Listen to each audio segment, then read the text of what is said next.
welcome back.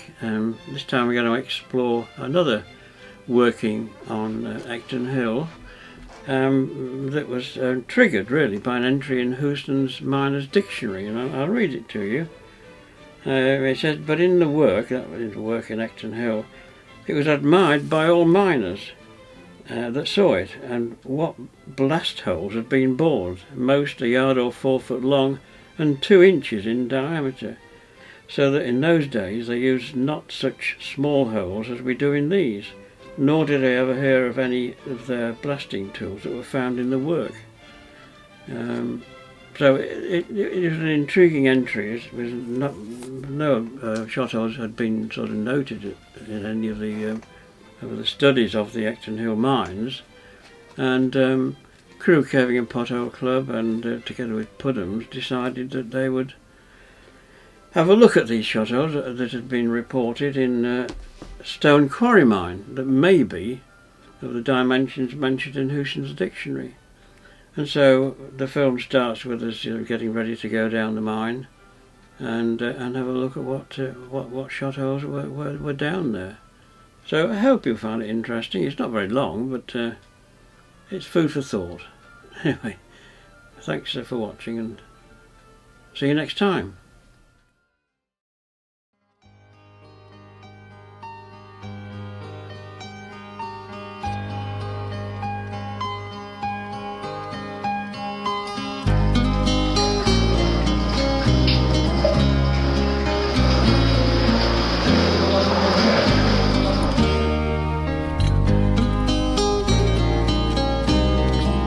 The hike up the steep flanks of Acton Hill follows a path taken countless times by our ancestors as they climbed up to mine copper ore from rich veins, often many hundreds of feet beneath the surface. The hill's pockmarked with hollows and shafts from a legacy of mining that we can now be certain stretches back 3,500 years to the Bronze Age. Stone Quarry Mine, near the brow of the hill, has provided evidence of Bronze Age and 17th century mining techniques. But the evidence has not easily been obtained. Later, deeper workings undermined the shallow prehistoric workings above, and in 1855 several hammerstone tools, similar to this one, were revealed. They'd be used as a tool for mining and for crushing the ore. More recent hammerstone discoveries pointed to origins in the area around Dutchman Level, and when this is linked to discoveries made in the 1940s by local mining enthusiast Nellie Kirkham, archaeological interest in the site was rekindled.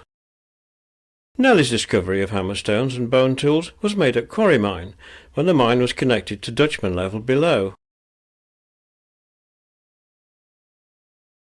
She's left abundant records, but sadly the chamber she described that housed her finds is now cut off following a major collapse. So in the mid-90s, attempts were made to access the chamber from the flooded Dutchman Level. This involved a very technical and dangerous climb up the old workings. But the effort paid handsome dividends with the discovery of an intact antler digging tool radiocarbon dated to around 1700 BC. The antler's been shaped at one end, possibly to fix it to a handle to enable the pointed end to be used in pick fashion. These exciting finds highlighted the importance and potential of the area on the brow of the hill, known as Ecton Pipe, and on the need for further archaeological study and exploration. The area contains many old shafts, and several were explored in the hope that they'd reveal ancient workings, but the results have been disappointing. Time to enjoy the view across the manifold valley before kitting up to go underground. We're to re-examine Stone Quarry Mine for further evidence of post-medieval mining that'll help fill gaps in our knowledge of mining between the Bronze Age and the peak of copper production of the 18th and 19th centuries. The early use of gunpowder at Acton was noted by Houston in his book of 1747, referring to shot holes of an unusually large diameter. Other important documents verify this, but the evidence and precise location remained a mystery until quite recently. This is now the safest way into the mine. The other two, this partially blocked incline and a nearby vertical shaft that was again from below, are now in a state of collapse and are best avoided. But before further exploration can take place, the mine must be rigged, a not altogether straightforward activity. It's a Nigel knot, this is. Not a Len knot. It's what Ralph calls Pudham's knot. Is it? It's only bloody abseiling after all. Does somebody else want to tie? No, you're all right now. Listen. I remember how you do it now. That is John Barnett. It's a hideous combination to dangle off. My knot tying and your welding. I don't think I actually need that. It was while archaeologists John Barnett and others were searching these mines in the 90s for Bronze Age artefacts that by chance they discovered a number of large, rather crude, hand-drilled shot holes. These could be the ones referred to by Hewson. Nowhere near awkward enough that. No, the other way round. No, you're looking in the wrong spot. This small alcove shows traces of malachite, one of several forms of copper ore that, somewhat unusually, the miners had missed. No, turn over, it's up in that. You're just making it difficult for me now, Paul. Extremely difficult with a bit. But something far more interesting would soon transfer Nigel's attention away from this cramped spot. Yeah, just Oh, it's there. Oh, I see. All right. And what's special about that then? It could be the first shot hole that was ever fired in the British Isles. It was shooting down ye rocks with powder, I think they referred to it as, didn't they? Right. Why are they so big then? Well, that's the mystery. I mean, it must have been hugely difficult to drill a shot hole with such a big diameter. Presumably because they didn't really realise the power of the explosive. Later shot holes of a similar period were only sort of 3/4 of an inch in diameter, weren't they? You know, the thing was there, but the big problem when it first started, getting sources of the explosives. Yeah. You know, where the hell did you get from? Having said that, the Saltpeter, you know, it was basically getting people to piss on bloody straw and things like that. Really? Oh, you'll get through there, Nigel. You'll get through there, Nigel. Yes. You can actually see the drilling pattern by where the boring bar is actually then turned. The indentations of the boring bar are still in the toe of the shot hole. Right. In fact, you can see it in the side. You can see the striations, look, where they turned the boring bar. How those shot holes were made, in actual fact, was with a handheld boring bar, basically a large iron bar sharpened at the tip to a chisel push, which was put against the rock and then beaten with sledgehammers and gradually turned as it went into the rock. A hole like that could have taken 4 to 5 hours or more to drill, depending on the hardness of the rock. And that's for 3 people, 2 people on a hand and one holding the boring bar. As you can see, this shot hole, as well as the other one, are very, very large diameter in comparison to modern shot holes, which are usually around about an inch in diameter, inch and a half in diameter. It's quite possible then that this hole and the others were actually used for lime blasting rather than gunpowder blasting. Lime blasting being a process where a large diameter hole's drilled, the hole's then packed with lime, the lime's then moistened. Then a chemical reaction takes place which causes the lime to expand, and overnight it'll actually burst the rock off. And it's quite possible that's what they've done in this case. Because the shot holes are so old, it's very difficult to make any opinion, because on more modern shot holes up to 150 years old, you can often still see signs of soot round the toe of the shot hole, and at the top you can still see signs of clay stemming. But of course, because these are open to the elements, the signs of neither, because these things have been here for about 400 years.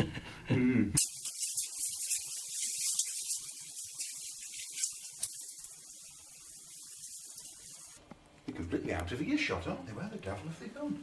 The low grovel brings us to a point where material from the shaft above our heads has collapsed and blocked off the lower workings described by Nellie Kirkham. It must have been left the chaps, these ancient today. Nellie is a distant relative of Len Kirkham, who joins us as we climb down to explore the lowest accessible regions of the mine. Where's the copper then? Well, look, in the vein here. Oh, I see, yeah. Right the way round.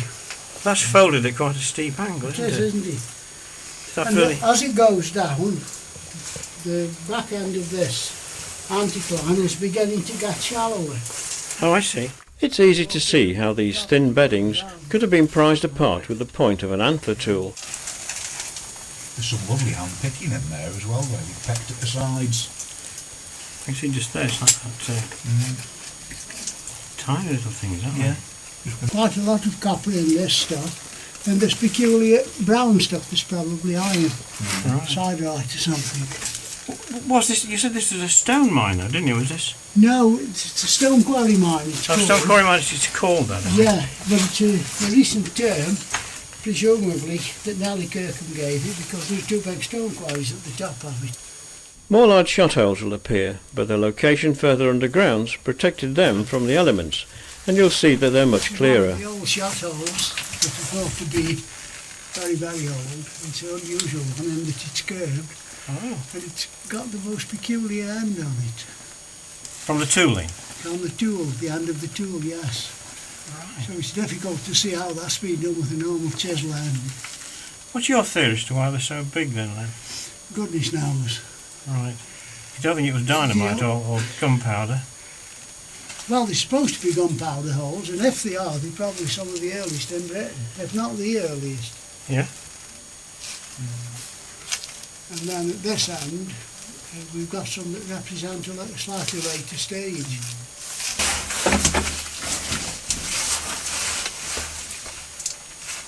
So these shotholes are a bit different from the others then. They're obviously a lot smaller, aren't they? They are indeed. They represent a different age really altogether, but again, even these are very early.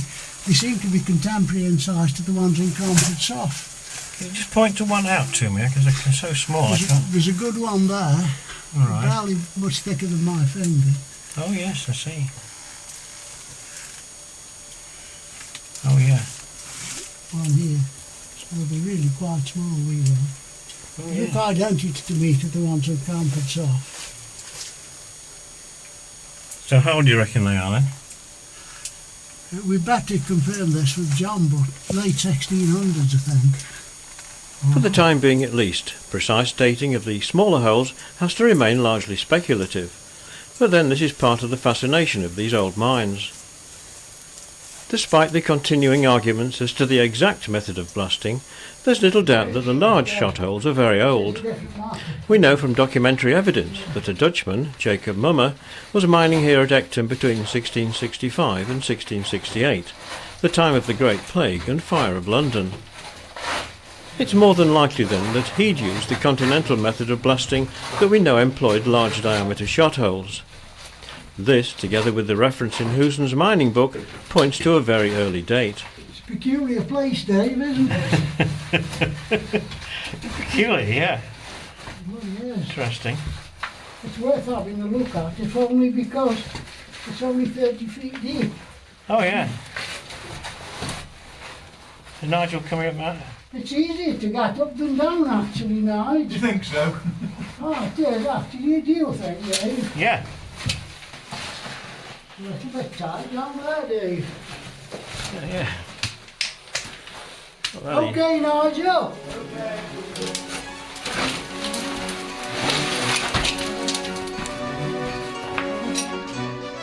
Stone Quarry Mine rightly takes its place as one of only 2 Bronze Age mining sites in England, and with evidence of mining techniques covering 3,500 years, it's truly an archaeological gem.